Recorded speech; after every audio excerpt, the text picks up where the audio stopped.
పబ్లోనే అందులోని గంగు కూడా ఉన్నాడు. ఈడు పబ్బుకి ఎందుకు వెళ్ళాలి? ఎదవలకే ఎదవ పనికి మాల చెమట తాగుబోతు కుయ్య. అది స్నాప్ లో వస్తుంది అట్లా తిరిగి. నువ్వు ఈ బట్ట ఏ చిన్నప్పుడు కడగలే తల్లు కడగకుండానే మీరు ఎంత పెద్దగా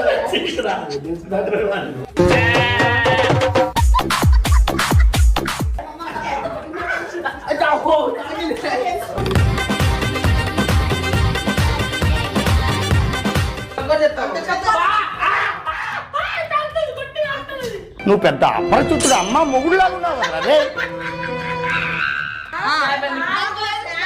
స్నాప్ లో నేను ఫోటోలు దిగడానికి నేను డౌన్లోడ్